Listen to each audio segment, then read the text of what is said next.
साथ मैं और रोहित कुमार, आप न्यूज 4 नेशन पर। यूं तो बहु विवाह का कॉन्सेप्ट भारत में अब लगभग ना के बराबर है, यानी कि एक महिला एक ही पुरुष से शादी करती है। यही जो है वो सब जगह चल रहा है, लेकिन बिहार में जब जाति की गणना की जा रही है तो उसमें एक चौंकाने वाला खुलासा हुआ। दरअसल हुआ कुछ यूं है कि 40 महिलाओं की एक ही पत्नी है, और इस खुलासे के बाद जो है बिहार में हड़कंप मच गया है। पूरा मामला बिहार के अरवल का है, जहां पर जो है जातीय गणना करने के लिए पहुंचे जो सरकार के कर्मचारी हैं, जब वो पहुंचे और वहां पर जो डाटा शीट तैयार की गई उसमें 40 महिलाओं के पति का नाम एक ही है। अब वो पूरी खबर क्या है दिखाते हैं आपको। बिहार के अरवल में रूपचंद्र 40 महिलाओं का पति है। जातीय गणना के दौरान ये हैरान करने वाली बात सामने आई है। गणना के दौरान पूछे गए सवाल में कई महिलाओं ने रूपचंद्र का नाम लिखा है। कुछ महिलाओं ने अपना पिता और बेटा भी इसे बता दिया है। पूरा मामला नगर परिषद क्षेत्र अरवल के वार्ड संख्या 7 का है। यहाँ पर अरवल का जो है सबसे बड़ा रेड लाइट एरिया भी है। इस इलाके में महिलाएं सालों से नाच गाकर अपना जीवन गुजारती हैं। जातीय जनगणना के दौरान कर्मचारी घर घर जाकर के लोगों की जानकारियां जुटा रहे हैं। इस दौरान यह चौंकाने वाला आंकड़ा सामने आया है।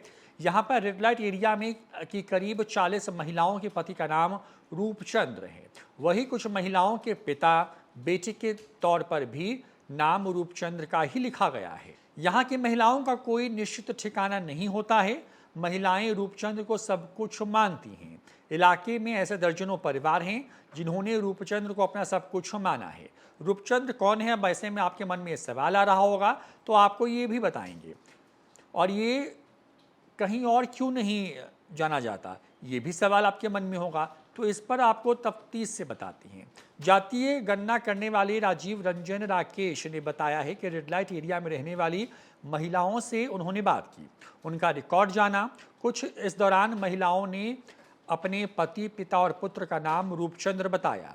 हालांकि जब इनसे इसके बारे में जानकारी जुटाई गई कि आखिर ये रूपचंद्र है कौन, तो पता चला कि रूपचंद्र कोई आदमी नहीं बल्कि पैसे को रूपचंद्र कहा जाता है।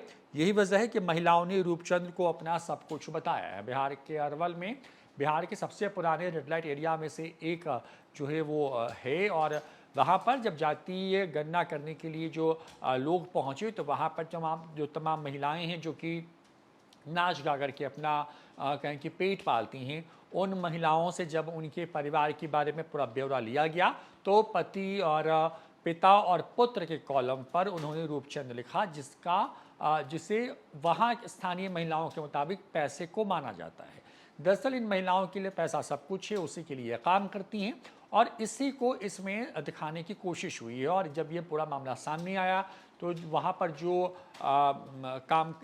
गणना करने के लिए गए जो अधिकारी थे, पहले तो वो भी चौंक गए कि आखिर 40 महिलाओं के पति के नाम एक ही क्यों हैं। उसके बाद उन्होंने इस पूरे मामले पर जो है एक तरीके से कहें कि उसकी पड़ताल की, महिलाओं से बात की, तो ये पूरा खुलासा हुआ। बिहार में फिलहाल दूसरे चरण की जातीय गणना की जा रही है, जिसकी शुरुआत खुद बिहार के मुख्यमंत्री नीतीश कुमार ने अपने पैतृक घर बख्तियारपुर में जाके की थी। उसके बाद तमाम जो लोग हैं वो एक एक घर में जाकर के पूरे परिवार के का डाटा शीट जो है वो तैयार कर रहे हैं, तमाम जानकारियां इकट्ठी कर रहे हैं, ये जानने की कोशिश कर रहे हैं कि बिहार में आखिर किस जाति के कितने लोग हैं। उनके लिए विशेष तौर पर सरकार द्वारा तय किए गए कोड का भी इस्तेमाल हो रहा है।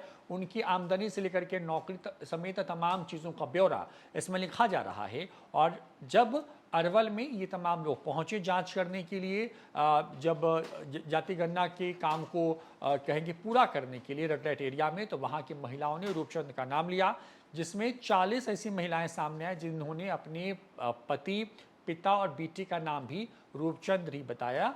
जिसके बाद जो है ये पूरी जो खबर है वो जंगल में आग की तरफ फैल गई। हमने आपको दिखाया कि आखिर वो चीज़ें क्या क्या हैं और किस तरीके से इसको लिखा गया। फिलहाल इस वीडियो में इतना ही। नमस्कार।